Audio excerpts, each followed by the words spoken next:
Hi, you're listening to Cassandra and Jennifer with Authentically Woo Woo, where we talk about spirituality, cosmos, balance, and living authentically. In today's episode, we talk about the cycles of the moon and how we can use this information practically within our lives. Everyone has heard throughout their lifetime, oh my God, it is a full moon because everything's crazy. Yeah. And we hear, old wives' tales of the hospitals. Nurses say that more babies are born, and then some other nurses are like, no. And then police officers will say, yeah, absolutely, crime rates are higher on full moons. Fun fact, so lunar and lunatic have the same Latin root word. And lunatic actually comes from the Latin word lunaticus. What? You're having trouble pronouncing the word? I am. Yay! So, no, I'm sorry. I mean, I understand. I can spell it. So it's Lunaticus. Okay. Lunaticus. But anyways, so that literally translates to moonstruck. And yawning, sorry. No, it's okay. So translates to what'd you say? Moonstruck. Wow. Yeah. Okay. And back in the day, they would say, when I say back in the day, I mean I think it's 1600s. So way back in the day. 1600s, 1700s, maybe even the 1800s, they would refer to people that were crazy as lunatics because they were affected by the moon. So it's almost like there's something to that there, Jen. Almost. No.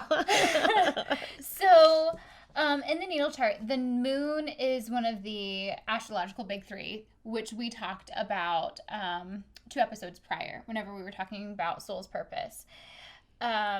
So if the sun is your conscious self, the moon in your astrology is your soul. And it's the part of us that is strongly connected to the unconscious, and it's our emotions and instincts and connection to the divine. So the moon in astrology is it's representative of the divine feminine, or femininity, with motherhood, with wife, and just that whole essence of femininity, which is completely opposite from the sun. So, do you have anything to say about the moon and femininity? Oh, you know, that's one of my favorite words. It is. So what you said, but yeah, no.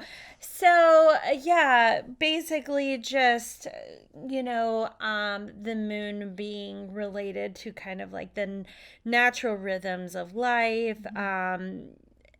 as on even on a simple level as when we sleep, when we, I know every time daylight savings and different stuff for us that changes. Yeah. It's it's interesting to see the effects of that, but also I just think it kind of has an energetic push and pull of your day-to-day life. And like you said, represents emotion.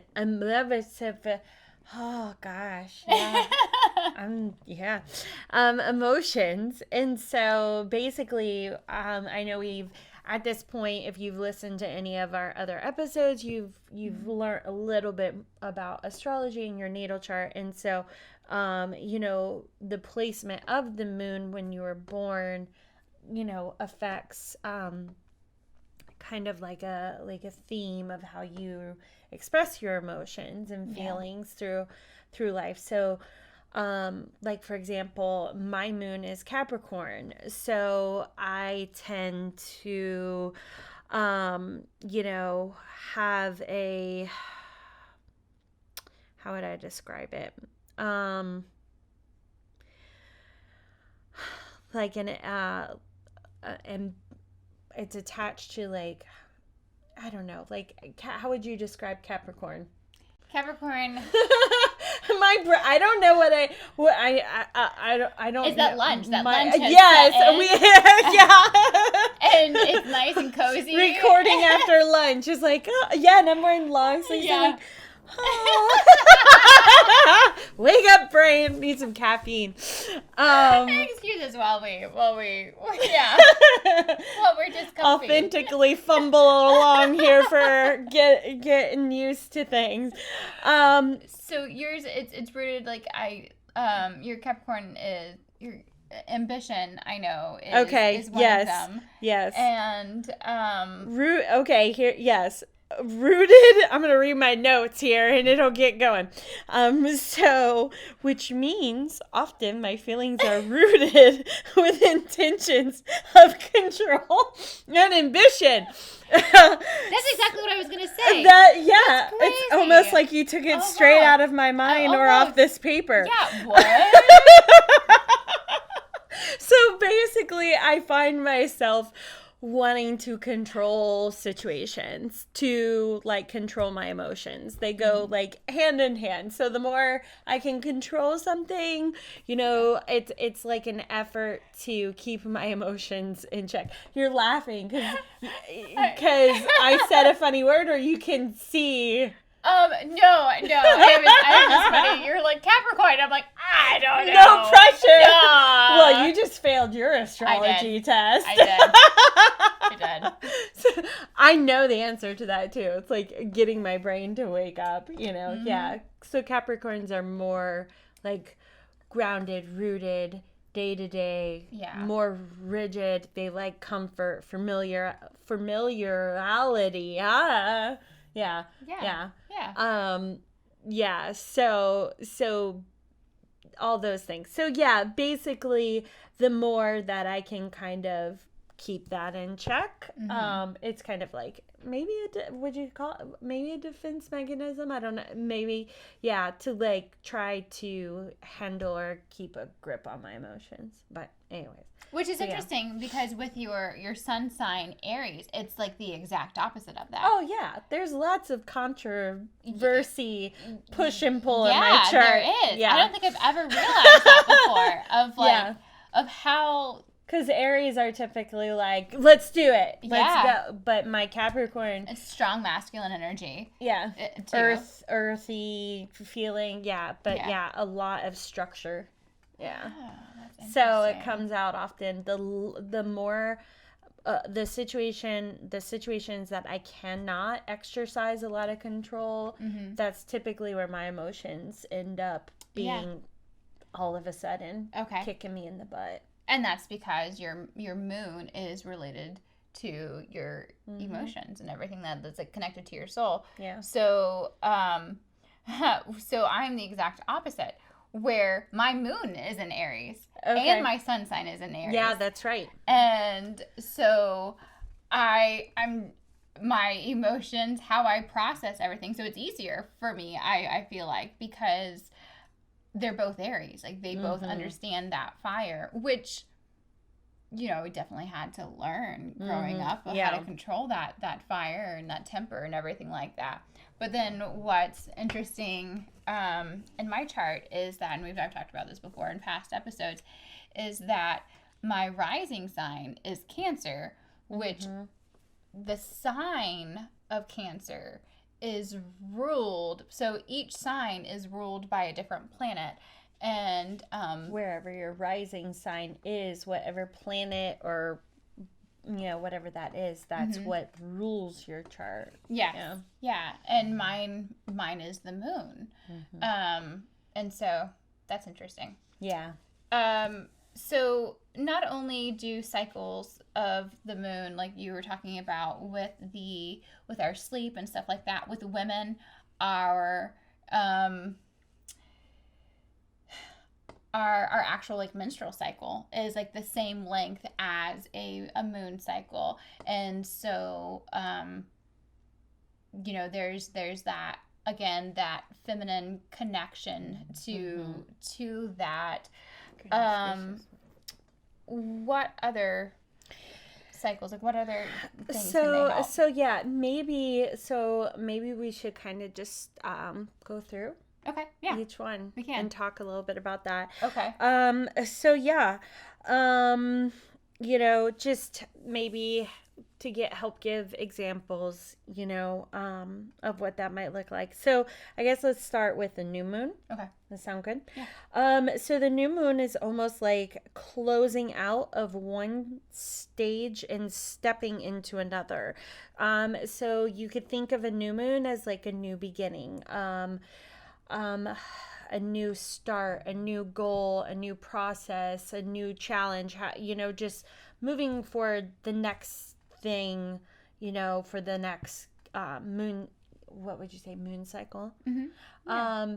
So in something I've noticed, I'm not sure if this is something you've experienced too.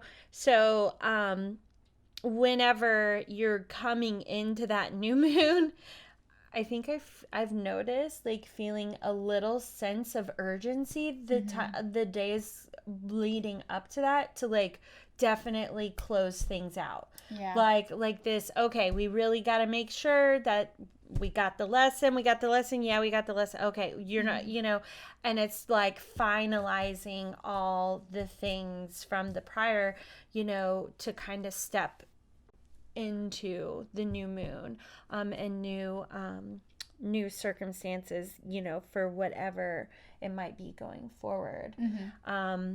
So yeah, I think that is, you know, the gist of the new moon. Yeah. That new beginning, that new starting. So there's a lot of ceremonies within the different faiths and different religions and different cultures. Even the almanac would talk about, you know, when to plant seeds and certain plants and everything. So I think, if you don't mind, we'll use that as an example. Sure. So planting a seed. So with the new moon, that is like putting the seedling or the seed into the ground. And so you're going to be planting it, watering it, nurturing it, like giving it all of this care so that it will start to grow. And so then like the next cycle, or next step after the new moon would be the crescent shape. It's the waxing crescent. And so scientifically, like what's actually going on there is, you know, the moon is shining because of the sunlight reflecting off of it, and depending upon its rotation, like that's how full or how not full we see it in the sky.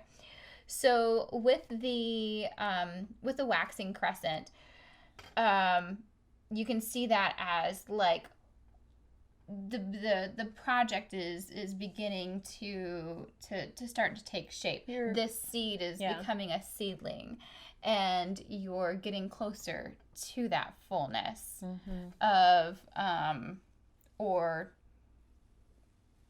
that still early stages of processing, caring for, thinking. So you're still nurturing it because it's still a seedling, because it's still fragile, right? So like you still want it to grow as best as it can. Sorry, I keep shaking the table. And so it's like this little plant. Thank you. So, and you're like, but you started to see the results, right? Because at the new moon, you just put the seed in the dirt, and then you covered it, and you couldn't see anything. Yeah. And you're like, okay, well, I'm going to give it all my love, and hopefully something will grow. And so at the waxing crescent, you're like, oh my gosh, look at this little seedling. This little popped up, and it's like so cute. And I'm still going to love you, and I'm still going to nurture you and take care of you. And then we go on to the next step. Right, which would be the first quarter moon. And so this is where I guess based on that example, like you said, it really kind of, you step it up a bit, you know? So I'm trying to think of examples. So you've got the seed, you've planted the seed, you see the little seedling, and you're like, maybe it's like, oh man, I gotta really care for this seed. Maybe, you know, you have to make the daily schedules of like putting in the time to like water the seed. I kill all plants. Like I'm this is a good example, but like it's killing me inside. I'm so sorry. Because it's like seedlings don't know me and seedling no. Like plants, I'm horrible about watering and caring for them. Yeah. So basically the first quarter would be maybe that's when you're like, oh yeah, like you starting know, to like have like little buds on it and stuff. You can, and the thing is like, let's say it's like I love roses. Let's say it's a rose bush. So you can like dream all day long about wanting that rose bush. And you could think, oh man, how cool would it be to have that rose bush? You took the first steps and initiated the rose bush. But this is the first quarter moon is when you have to be like, okay, now I'm going to have to show up. Yeah. And I'm going to have to care for it. And I'm going to, so it's a lot of time. The pests are starting to show up. And the birds are like, oh, I don't know, birds eat roses. Yeah. That, or as simple in my book as watering. Because I fail right there. But anyways, but yes, the actions, whatever it would be, the actions to kind of, you know, move forward with this desire of having this rose bush or whatever. So yeah, it's a time when you have to show up, you know. I think simply put, you know, a time of showing up in action. So yeah. And then so after the first quarter, then we comes into the waxing gibbous, right? Yeah. Gibbous. I always gibbous. Yeah. Gibbous and eminence. Gibbous. I'm gonna give us as an example. I'm gonna give us. I loved that. I don't know why. That was exciting. It flowed nicely.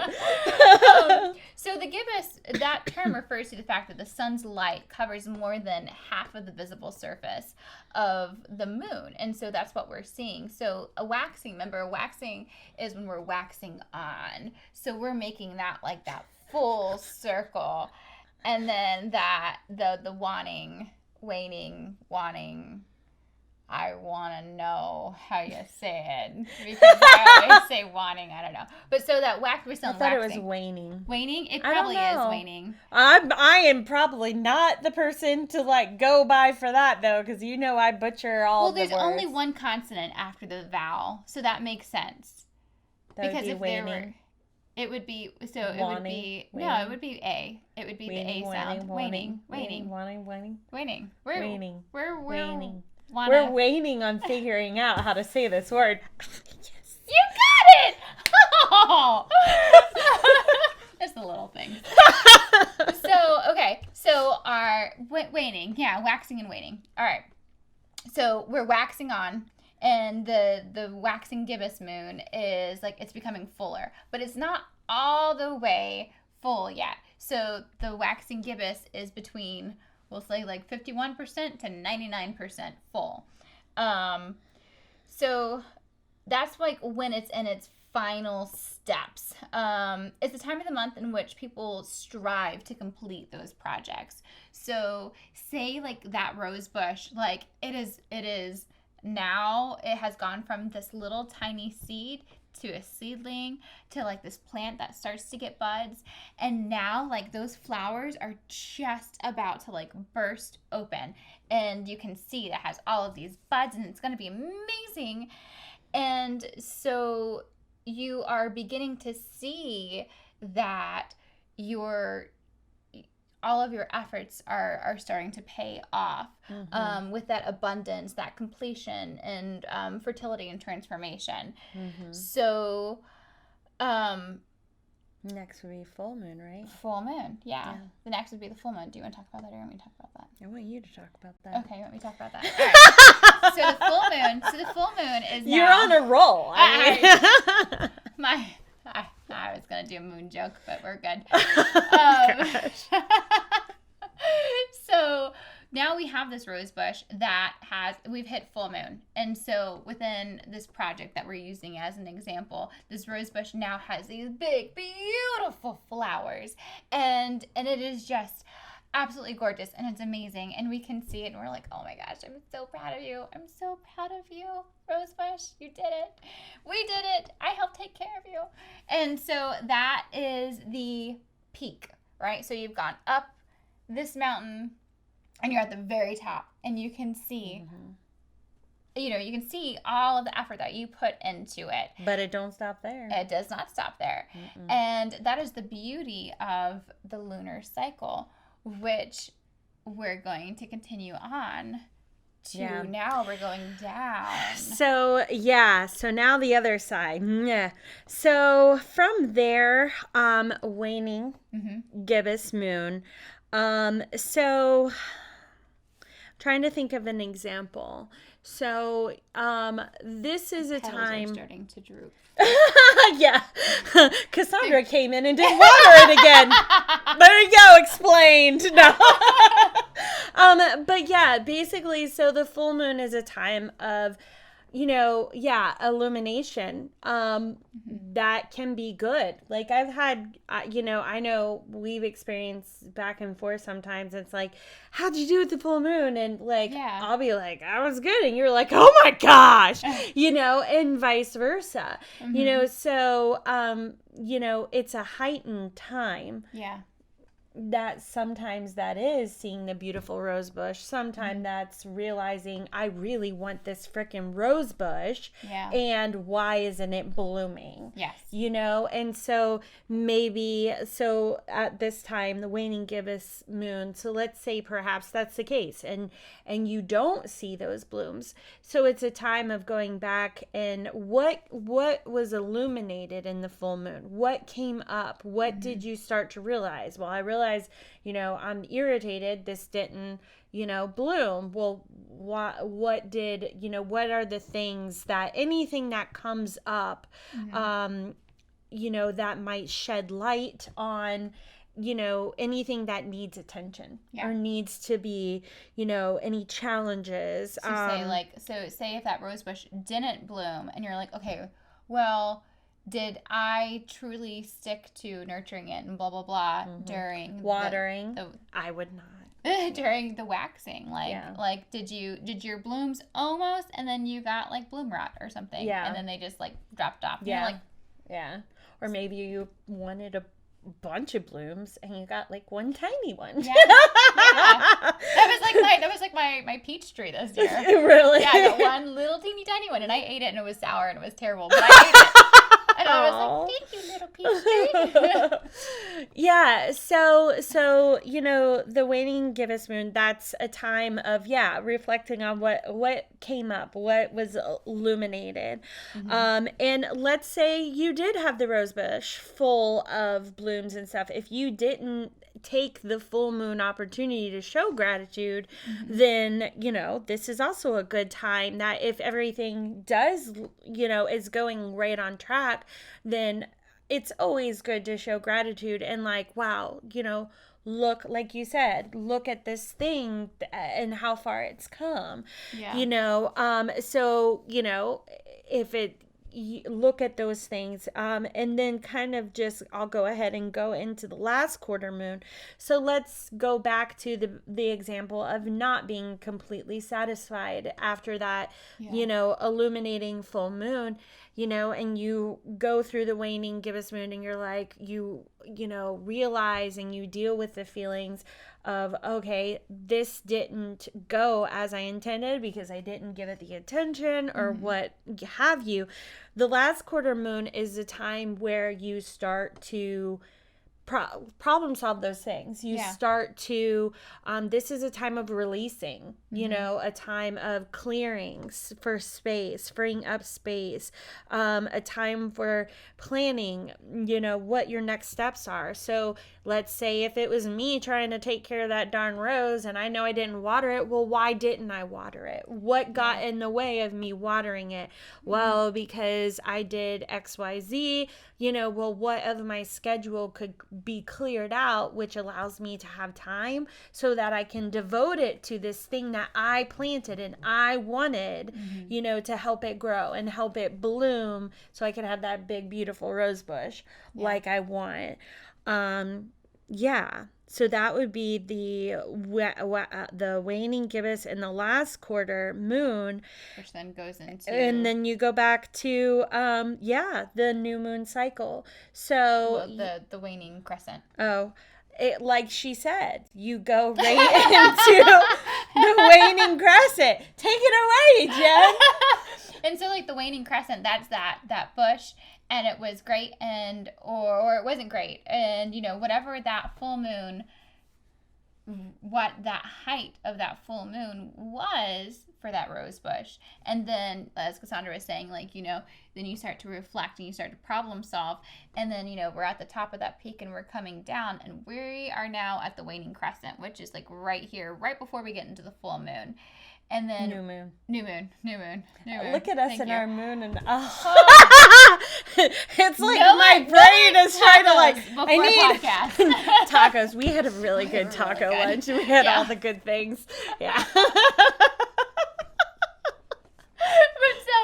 So yes, right before we get into the new moon, so we're at that waning crescent moon, and that is like, that's either where we're like, okay, that rose bush did really well, and now I'm gonna, you know, let's crop the next one. Or it's like, okay, that did not work. I'm gonna tweak some things, and that's when you cut off the dead stuff, and you're like, we're gonna try again. Yeah, and then you start over. So like that waning crescent moon is that surrender, and that, you know, you're still it's like that reflection into surrendering and releasing, and so. And then that is what it could be like, for me, you didn't really do so great with that roses. Do you really want, you know, is it worth, you know, or you decide you absolutely loved it. It brought joy to your life, and this was an amazing experience, and you can't wait till and it now you want to do more rose bushes. Yep. And so plant another seed. Yeah. And so then that goes into the new moon of releasing what didn't work. Yeah. And then starting again anew. Wow. Just like that actually felt a little more like all the things like lining up. We're not the experts on astrology, but hopefully this episode you're able to take some of that and kind of get the gist. If you get nothing else, water your plant. Water your plant. Join us next episode when we talk about my favorite time of the year, Halloween. And we have some really cool connections with spirituality and Halloween. So we'll see you then. Bye-bye. Bye-bye.